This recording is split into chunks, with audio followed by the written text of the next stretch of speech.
பறவைகளால் நிறைந்த பறவை நகர் என்ற ஊரில் பிப் என்ற ஒரு சிறிய பெண் குயின் இருந்தது.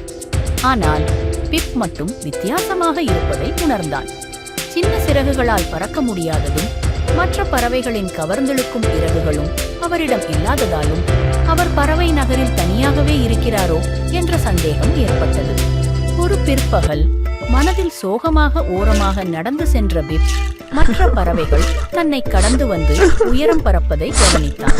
நான் ஏன் பறவைகளைப் போல பறக்க முடியவில்லை என்று பிப் நினைத்துக் கொண்டபடி அழுது கொண்டிருந்தான். அப்போதுதான் பின்புறத்தில் இருந்து ஒரு சத்தம் கேட்டது. அது வாலி என்ற ஆந்தை. ஏன் சோகமாக இருக்கிறாய் பிப் என நாசூக்கான பார்வையுடன் வாலி கேட்டார்.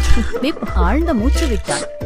நான் மட்டும் வேறுபட்டிருக்கிறேன். மற்றவர்கள் எல்லாரும் சிறந்ததாக இருக்கிறார்கள். ஆனால் நான் மட்டும் சாதாரணமாகவே இருக்கிறேன். வாலி உடனே புரிந்து கொண்டார். பிப் என்றார் அவர் மெதுவாக. எந்த பறவையும் வேறுபட்டவன்தான். பறவை நகரே இந்த இருட்டினால் நிறைந்தது. இந்த வேறுபாடுகளேதான் பறவை நகரை அழகாகவும் சிறப்பாகவும் மாற்றுகிறது. உன் உள்ளத்திற்குள் சென்று உன் தனித்துவத்தை கண்டுபிடிக்க வேண்டும். நிச்சயமாக உன் சிறப்பை கண்டுபிடிப்பாய் என்றார் வாலி.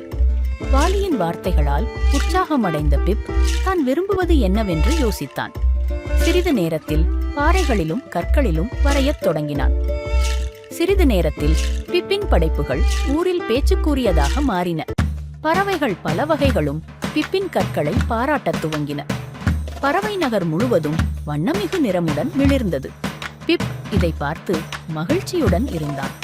நான் உண்மையில் வாலி சொன்னதை புரிந்து கொண்டேன் என்று உணர்ந்தான்.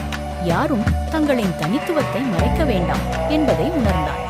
அதன்பின் பறவை நகர் முழுவதும் வண்ணமிகு கற்களால் நிரம்பியது. ஒவ்வொரு பறவையும் தங்கள் தனித்துவத்தை பகிர்ந்து கொண்டனர். இப்போது பிப்பு பின்தங்கி இருக்கவில்லை. அவர் முழு நகரத்தின் நட்சத்திரமாக மாறினார். கதை நெறி. ஒவ்வொருவரிடமும் தனித்துவமான திறமைகள் உள்ளன.